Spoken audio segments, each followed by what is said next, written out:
వందే మాత్రం. నేను మీ journalist Navatha. Welcome to our political.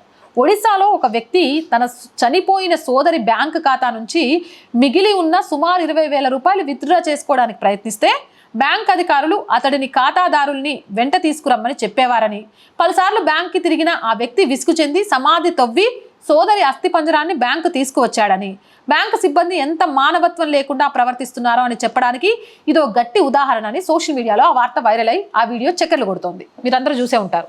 ఇప్పుడు కొన్ని వాస్తవాలు మాట్లాడుకుందాం. 27/4/26న ఒరిస్సాలో కోయిన్జరే జిల్లా మల్లిపోసి అనే ఐఓబికి చెందిన గ్రామీణ బ్రాంచ్కి ఒక వ్యక్తి వచ్చి ఒక అకౌంట్ నుంచి డబ్బులు డ్రా చేయడానికి ప్రయత్నిస్తే అది అతని అకౌంట్ కాదని, అతని సోదరి అకౌంట్ అని, ఆమె ఖాతాలో నుంచి డబ్బులు తీయడానికి అతని సోదరిని వెంట పెట్టుకుని రావాలని బ్యాంక్ సిబ్బంది చెప్పగా, సోదరి చనిపోయింది కాబట్టి డబ్బులు తనకి ఇవ్వాలని అతను కోరితే అలా కుదరదు, డెత్ సర్టిఫికేట్ క్లెయిమ్ ఫామ్ ఇస్తే డబ్బులు వస్తాయని బ్యాంక్ సిబ్బంది చెప్పిండ్రు.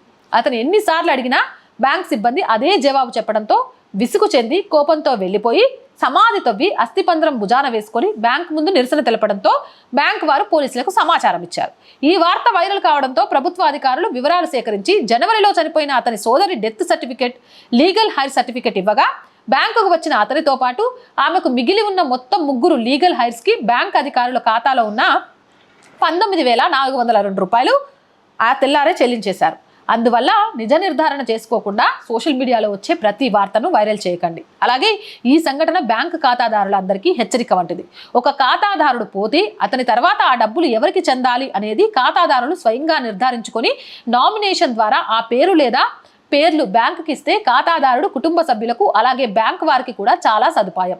గతంలో ఒక్క పేరు మాత్రమే నామినీ కింద ఇచ్చే అవకాశం ఉండేది. ఇప్పుడు మారిన రూల్స్ ప్రకారం 4 పేర్లు ఇవ్వవచ్చు. అంతేకాకుండా ఎవరికి ఎంత వాటా అందాలి అనేది కూడా ఖాతాదారుడు ముందుగానే నామినేషన్ పత్రాల ద్వారా బ్యాంకుకు తెలియజేయవచ్చు. మీరు ఎవరి పేర్లు నామినేషన్ ఇచ్చారో బ్యాంకు వారు వాటిని రహస్యంగా ఉంచుతారు. అందుకని నామినీల మధ్య గొడవలు వస్తాయనో లేక భవిష్యత్తులో వారి వల్ల ప్రమాదం వస్తుందనో ఖాతాదారులు భయపడే అవసరం లేదు. అలాగే నామినేషన్లో పేర్లు ఒకసారి ఇస్తే ఆ పేర్లు శాశ్వతంగా ఇచ్చినట్లు కాదు.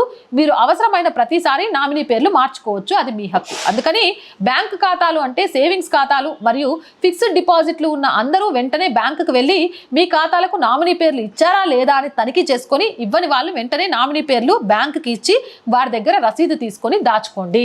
అర్థమవుతుందా? బ్యాంకు వాళ్ళ రూల్స్ పాటించారు.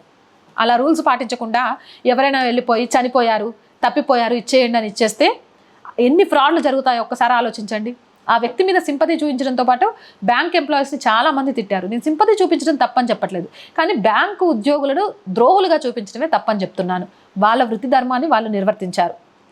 ఆ వ్యక్తి డెత్ సర్టిఫికేట్ తీసుకురాకపోవడం ఆ వ్యక్తి చేసిన తప్పే. దానికి సంబంధించిన రూల్స్ గైడ్ చేయడానికి ప్రతి గ్రామంలో కూడా సర్పంచులు ఉంటారు. మరి ఆ సర్పంచ్ ఎందుకు తనని గైడ్ చేయలేదనే విషయం నాకైతే అర్థం కావట్లేదు. ఏదేమైనా ఇలాంటివి రాగానే ఒకే కోణంలో ఆలోచించి ఎదుటి వాళ్ళని ద్వేషపూరితంగా సోషల్ మీడియాలో వైరల్ చేయడం మానేయండి. జై హింద్, జై భారత్. అండ్ రోజు చెప్తున్నానండి, ఈ మధ్యకాలంలో కొంచెం బ్రేక్ ఇవ్వాల్సి వచ్చింది కూడా. ఫస్ట్ వీక్ శాలరీస్ కోసం చాలా ఇబ్బంది ఉంటుంది. నేను మీకు చెప్పాల్సిన అవసరం లేదు. అనేక ఒడిదొడుకులను ఎదుర్కొంటూ ఈ ఛానల్ని ముందుకు తీసుకొని వెళ్తున్నాను.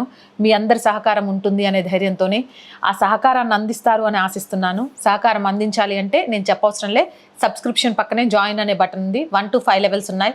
ఏదో ఒక లెవెల్లో సపోర్ట్ చేయొచ్చు. లేదా స్క్రీన్ మీద గూగుల్ పే, ఫోన్పేతో పాటు అకౌంట్ డీటెయిల్స్ ఇస్తున్నాము. మీకు తోచిన సహాయాన్ని చేయొచ్చు.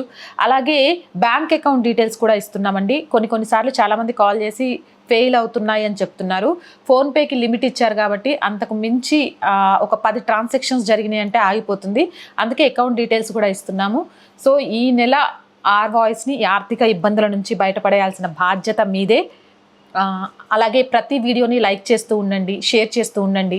ఎలాంటి వీడియోస్ చేస్తే బాగుంటుంది అనేది కామెంట్ సెక్షన్లో తెలియజేస్తూ ఉండండి. మీకు తెలిసిన వాళ్ళందరితో ఛానల్ని సబ్స్క్రైబ్ చేస్తూ ఉండండి. జై హింద్, జై భారత్.